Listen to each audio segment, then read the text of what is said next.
Amados irmãos, a paz do Senhor, sou o professor Márcio Tarcísio, da Assembleia de Deus em Mossoró, Rio Grande do Norte, e hoje estamos aqui com os irmãos da ETAD, vocês que são alunos dessa escola teológica, para trabalharmos juntos o livro Atos dos Apóstolos, os avanços e as conquistas da Igreja de Cristo no poder do Espírito Santo. Esse manual, que possui a autoria do pastor George Wood e o subsídio teológico do pastor Gunnar Berg. Tenho certeza que será um período de aprendizado maravilhoso, que muito cresceremos em graça e em conhecimento. Que Deus os abençoe, estaremos juntos com a graça de Deus. Queridos irmãos, neste primeiro encontro nós estudaremos a lição 1 do manual, que tem por título Entendendo o Livro dos Atos dos Apóstolos. Para tanto, eu convido os irmãos a tomarem suas Bíblias, abrirem no livro de Atos dos Apóstolos, capítulo 1, e lermos do versículo 1 até o versículo 8. Diz assim o texto bíblico: Fiz o primeiro tratado ao Teófilo acerca de tudo que Jesus começou não só a fazer, mas a ensinar, até o dia em que foi recebido em cima, depois de ter dado mandamentos pelo Espírito Santo aos apóstolos que escolhera, os quais, também depois de ter padecido, se apresentou vivo com muitas infalíveis provas, sendo visto por eles por espaço de 40 dias, e falando do que respeita ao reino de Deus. E estando eles, determinou-lhe que não se apartasse de Jerusalém, mas que esperassem a promessa do Pai, que, disse ele, de mim ouvistes. Porque, na verdade, João batizou com água, mas vós sereis batizados com o Espírito Santo não muito depois destes dias.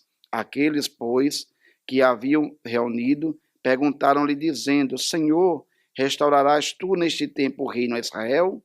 E disse-lhes: Não vos pertence saber os tempos ou as estações que o Pai estabeleceu pelo seu próprio poder, mas recebereis a virtude do Espírito Santo, que há de vir sobre vós, e ser-me-eis testemunhas, tanto em Jerusalém, como em toda a Judeia e Samaria, e até os confins da terra. Senhor meu Deus, Pai amado, suplicamos a tua bênção, a ação do teu Espírito sobre todos nós nesta aula. Assim, ó Senhor, nos ajuda, em nome de Jesus. Amém. Queridos irmãos, a lição 1 desse texto, uma lição muito rica, creio que os irmãos já tiveram a oportunidade de, durante a semana, ler o texto, se preparar. Isso é importante para uma melhor compreensão do conteúdo. O texto 1, entendendo o livro dos Atos dos Apóstolos, ele é composto, a lição 1, composta por 7 textos. E nesta aula nós iremos de forma objetiva discorrer sobre cada um desses pontos e cremos que assim, até o término dessa aula, teremos uma melhor compreensão do livro de Atos. O texto 1 diz, abordando Atos. De início, esse texto vai falar sobre o título de Atos dos Apóstolos. E segundo o autor, quando Lucas escreveu este material, este livro, por volta do ano 63 depois de Cristo, não havia ainda um título definido para ele. Contudo, por volta do ano 150, os cristãos começaram a chamá-los de os Atos dos Apóstolos. A escolha por este tema, Atos dos Apóstolos, se dá provavelmente porque lá em Atos 1 e 13 é descrito o nome dos 12 apóstolos. Nos demais capítulos do livro, os únicos apóstolos que são mencionados são Pedro, João, Tiago e Paulo, apóstolo Paulo. Os 12 primeiros capítulos concentram-se no ministério do apóstolo Pedro, enquanto que do capítulo 13 ao capítulo 28, a ênfase está na história, no ministério do apóstolo Paulo. No entanto, é importante entendermos que, mais do que qualquer um dos 12 apóstolos, o Espírito Santo, ele é o grande personagem deste livro. O autor de Atos enfatiza tanto a relação de Jesus com o Espírito Santo ao longo dos primeiros versículos, mas também nos lembra que os apóstolos não continuariam, eles não teriam condição de continuar o ministério que Cristo havia otorgado a eles sem o poder sem a direção do Espírito Santo. Então, Jesus, sabendo disso, naquele momento de despedida com seus apóstolos, descrito no capítulo 1 de Atos, ele ordena aos discípulos que não deixassem Jerusalém, mas que ali permanecesse até que do alto fossem revestidos de poder, até que fossem batizados com o Espírito Santo. Isso nós podemos verificar em Atos, capítulo 1, versículo 4 e 5. Lucas enfatiza que o Espírito Santo é, portanto, a chave do ministério. Em Atos, Lucas se refere ao Espírito Santo por cerca de mais de 50 vezes. Por mais de 50 vezes, Lucas enfatiza a ação, o poder, o agir do Espírito Santo. Assim, diante de tanta ênfase ao Espírito Santo, considerando que ele é o Paracleto, ele é o ajudador, ele é aquele que estará com a igreja, auxiliando até aquele grande dia, muitos concordam que o título mais adequado para esta obra, para este livro que foi escrito por Lucas, não seja Atos dos Apóstolos, e sim os Atos do Espírito Santo. Sobre a autoria do livro de Atos, a imensa maioria dos estudiosos bíblicos concordam que Lucas, ele é o autor de Atos. É importante nós lembrarmos que Lucas ele não era nem judeu, nem um dos apóstolos. Ele era um gentio e ele tinha como profissão a medicina, ele era médico. Nós vemos isso em Colossenses capítulo 4 e versículo 14. A autoria dos Atos pode ser comprovada por ao menos 5 motivos. Quais são esses motivos? Primeiramente, o escritor de Atos, ele esteve com Paulo em suas viagens missionárias. Temos aí as referências que mostram, que comprovam esta verdade. Quem quer que tenha escrito Atos também escreveu um dos evangelhos, o primeiro tratado feito a Teófilo, conforme nós podemos verificar. Atos, capítulo 1, versículo 1 é o segundo tratado, e o primeiro tratado, que é o evangelho que leva o nome de Lucas, Lucas 1 e 3.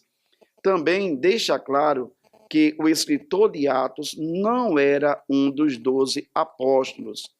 A igreja primitiva aceitou pacificamente a autoria das 2 obras como sendo de Lucas, o médico amado. Então, as 2 obras são organizadas de forma semelhante. Se você observar no livro-texto, páginas 16 e 17, o autor faz um paralelo entre o livro de Atos e o Evangelho de Lucas, e nós podemos perceber a similaridade na organização dos fatos, na tratativa, no nome de personagens. Então, tudo isso nos leva a crer, a entender e a aceitar que o autor do livro de Atos dos Apóstolos é o mesmo autor do terceiro evangelho, ou seja, Lucas, o médico amado. Apreciando Atos. Meus irmãos, Atos dos Apóstolos é o único livro histórico do Novo Testamento. Atos, ele nos mostra uma história dos primeiros 30 anos da igreja. Os primeiros 30 anos da igreja são cobertos por Lucas em Atos dos Apóstolos. Logicamente, nós devemos considerar que nem todos os eventos que aconteceram nesses 30 primeiros anos da igreja foram, de fato, registrados, catalogados por Lucas nesse livro. No entanto, o Espírito Santo o inspirou a registrar aquilo que seria relevante e de edificação para a igreja de Cristo. Atos contém, talvez, menos de 1% de toda a história da igreja apostólica. Então, Atos ele serve como uma ponte que liga os evangelhos às epístolas paulinas. Atos também nos mostra o crescimento da igreja, e de acordo com Atos nós podemos entender que a igreja cresceu em 4 frentes, de 4 formas. A igreja primeiramente cresceu numericamente. Por que numericamente? Porque no início, ali quando o Senhor despede-se, quando ele é assunto ao céu, fica já uma igreja orando, reunida. Cerca de 120 irmãos estavam orando ali naquele dia de Pentecostes. Então ali já existia uma igreja orando. Então de 120, de repente naquele dia de Atos dos Apóstolos, quase 3.000 almas foram agregadas. Logo após, ainda mais 2.000 almas. e a igreja está sempre em crescimento. Então, de Atos 1 até Atos 28, nós vemos essa expansão. A igreja cresce numericamente, também geograficamente. Por que geograficamente? Porque inicialmente a igreja estava ali no entorno de Jerusalém, mas o Senhor disse aos seus discípulos, aos seus apóstolos, quando disse que eles ficassem em Jerusalém, quando orientou que ficassem em Jerusalém, até que do alto fosse revestido de poder, o Senhor disse que eles seriam revestidos de poder para uma finalidade, para ser testemunhas em Jerusalém, expandindo-se para a Judeia e Samaria e até os confins da terra. Então, geograficamente, a partir de Atos, nós vemos esse mover do evangelho a partir de Jerusalém para outras regiões, né, até chegar ali em Roma. Sociologicamente, inicialmente a igreja era fundada por judeus, mas esse evangelho alcança os gentios também. E tudo isso, né, esses fatos, a forma como o evangelho alcançou os samaritanos, alcançou o etíope e alcançou pessoas de outras partes do mundo, está descrito justamente em Atos, inclusive nas viagens missionárias do apóstolo Paulo. E doutrinariamente, nós vemos o crescimento da igreja, o amadurecimento da igreja doutrinariamente, a partir da observação do livro de Atos, pois ali inicialmente a igreja era formada apenas por judeus, que tinham a lei como regra de fé e de conduta. No entanto, com a expansão do evangelho, com o entendimento, a claridade que o Espírito Santo deu àquele servo de Deus, foi entendido que era necessário definir os termos do cristianismo, doutrinariamente as bases do cristianismo. E essas bases do cristianismo, elas não eram basicamente, né, todas as regras ali que eram impostas aos judeus. Então foi definido o que seria lei, o que seria graça, aquilo que de fato se exigiria daqueles que não eram gentios e que aceitassem a Cristo como Salvador. Também Atos explica a igreja, o desenvolvimento da igreja e faz apologia a ela. E Atos também serve como um guia para a fé e prática. A igreja apostólica, a igreja primitiva, ela tinha algumas características que são extremamente relevantes, importantes, não só para aquele contexto histórico, mas para toda a igreja do Senhor Jesus ao longo dos séculos. E também, meus irmãos, finalizando esse primeiro momento em que estamos apreciando Atos dos Apóstolos, Atos enfatiza que o Espírito Santo é a chave para testemunhar de Jesus. Sem o auxílio do Espírito Santo, sem a força, sem a capacitação, o poder do Espírito Santo, não podemos comunicar Cristo com eficiência. O texto 3 da lição primeira deste manual de estudos vai nos permitir fazer uma análise do livro de Atos, analisando o livro de Atos. E de acordo com o autor, existem 3 formas de nós analisarmos o livro de Atos dos Apóstolos, formas corretas, né? E que nos permitem uma visão global daquilo que se trata este livro. Então, ele toma por base Atos 1 e 8, que fala do Senhor Jesus, que diz: mas recebereis a virtude do Espírito Santo, que há de vir sobre vós, e ser-me-eis testemunhas, tanto em Jerusalém, como em toda a Judeia e Samaria, e até os confins da terra. Então, partindo desse versículo, Atos 1 e 8, nós temos o primeiro esboço possível do livro de Atos dos Apóstolos. E o esboço desse livro, conforme Atos 1 e 8, está descrito em 3 partes. A primeira parte seria o evangelho em Jerusalém, a igreja em Jerusalém, com eventos narrados do capítulo 1 até o capítulo 7.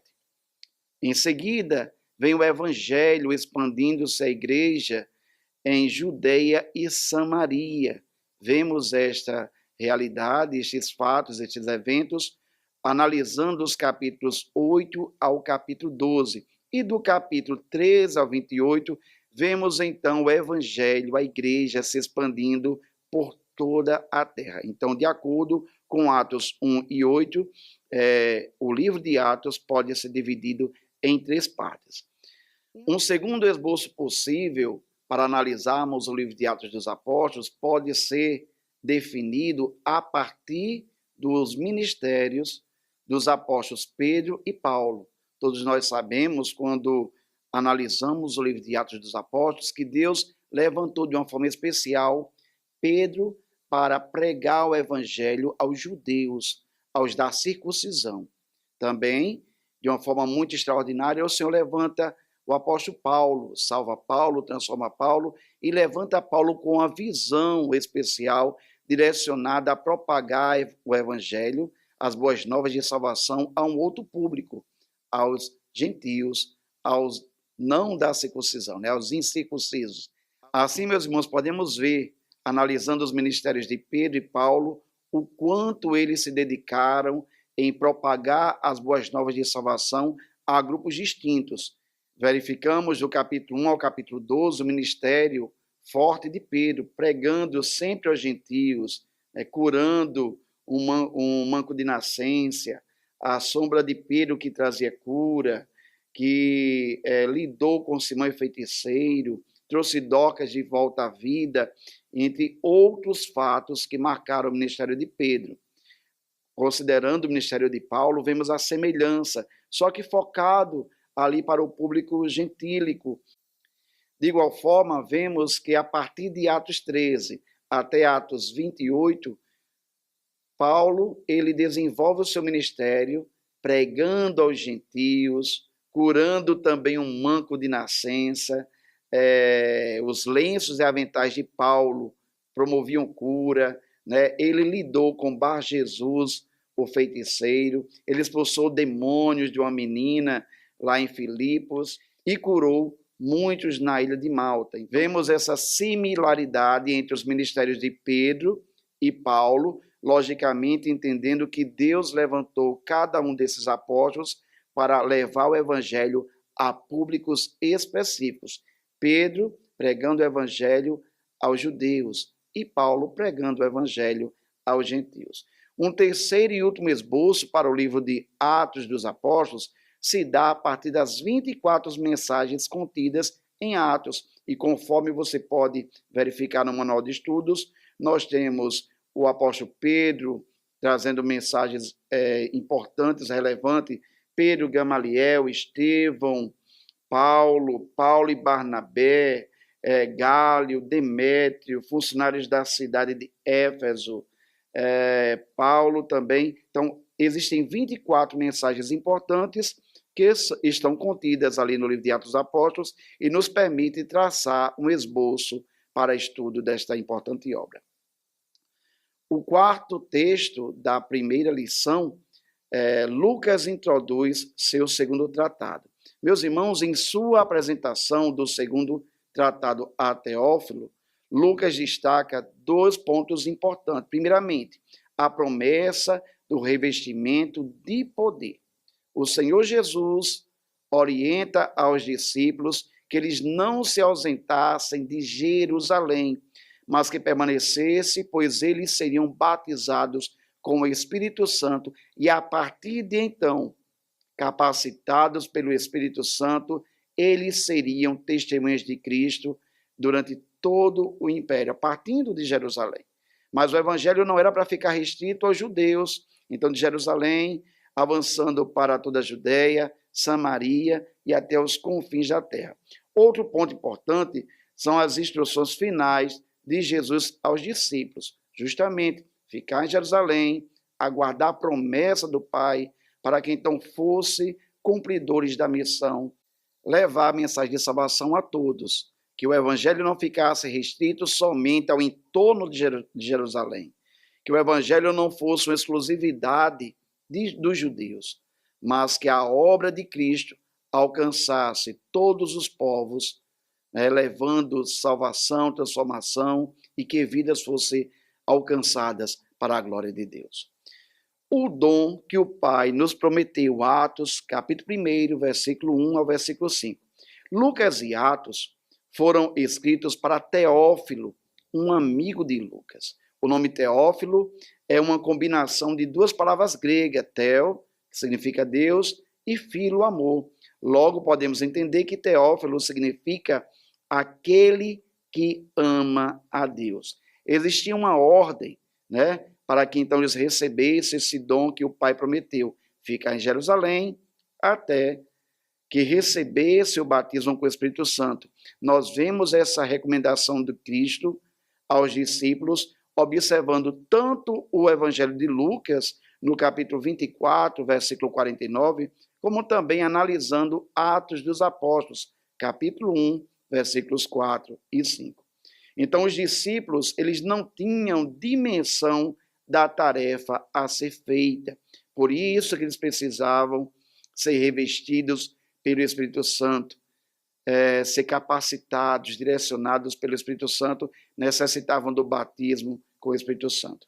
Eles não conseguiram perceber a extensão de sua missão e também eles não sabiam quanto tempo demoraria para acontecer esse evento que o Senhor havia dito, que vocês, depois de não muitos dias, serão batizados com o Espírito Santo. Então, o batismo no Espírito Santo, meus irmãos, é um dom, é um presente de Deus.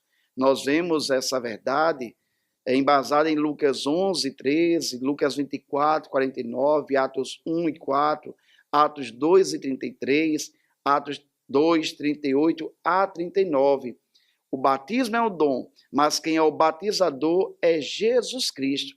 É o Senhor Jesus que batiza o crente. João Batista disse, olha, eu batizo vocês com água, mas após mim vem um que é poderoso, ele vos batizará com o Espírito Santo e com fogo. Então nós precisamos ser cheios do Espírito Santo para amar e testemunhar, também para aqueles que são de origem diferente da nossa. Os apóstolos, todos judeus, e como todo e qualquer judeu, tinha a sua visão restrita, que as promessas, que o conceito de Deus era restrito ao seu povo, aos descendentes de Abraão. No entanto, sempre foi desejo de Deus alcançar todas as famílias da terra. Quanto a isso, o próprio Deus disse a Abraão, em tua semente serão benditas todas as famílias da terra. Então, já era propósito de Deus alcançar todos os moradores da terra, todas as famílias, e que a bênção do Senhor, a salvação não seria apenas para judeus, mas seria também para os gentios.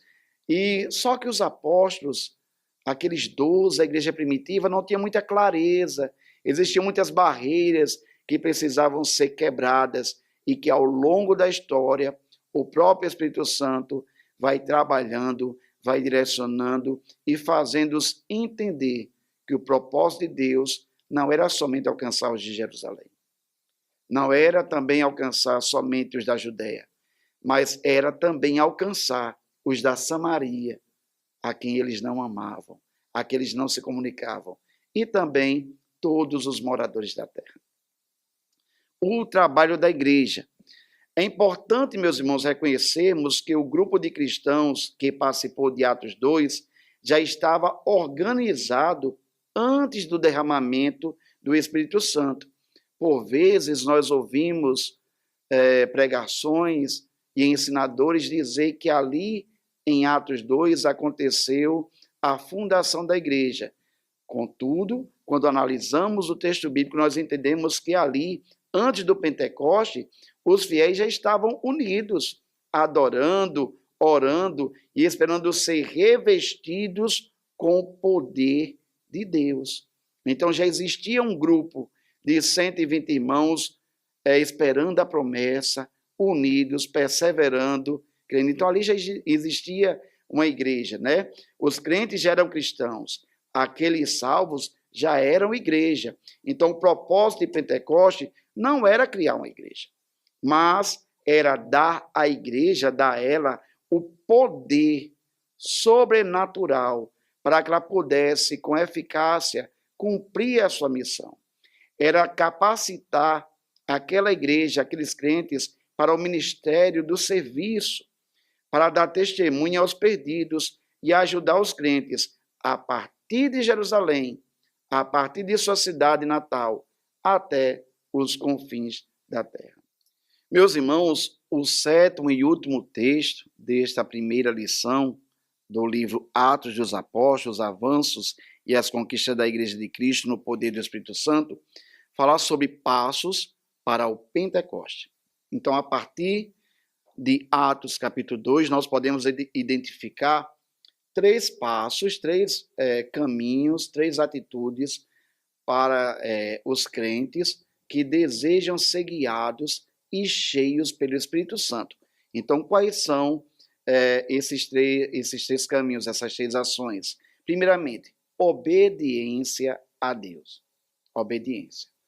Aqueles que foram cheios ali em Atos 2, eles foram obedientes ao Senhor Jesus. O Senhor disse, não se ausentem de Jerusalém, permaneçam até que sejam revestidos. E ali tinha uma igreja perseverante, obediente, orando, buscando o revestimento de poder. O segundo passo é orar sem cessar. Não apenas estavam unidos, mas a igreja estava em oração. Então é importante, irmãos, é imperioso que todos aqueles que desejam ser cheios do Espírito Santo, guiados pelo Espírito Santo, tenham uma vida de oração, uma vida de dependência, de comunhão com Deus. E, por último, é necessário que para receber o batismo com o Espírito Santo, para ser cheio do poder pentecostal, você, meu irmão, eu, todos nós possamos e devemos crer nas Escrituras, crer na palavra de Deus, depender da palavra de Deus. A Bíblia, meus irmãos, é um manual de Deus para nós. Observando a palavra, lendo a palavra, meditando na palavra, crendo nesta palavra, que é viva e que é eficaz, orando e obedecendo, com certeza teremos uma vida cheia do Espírito Santo, frutífera, transbordante, e poderemos receber e experimentar do poder pentecostal.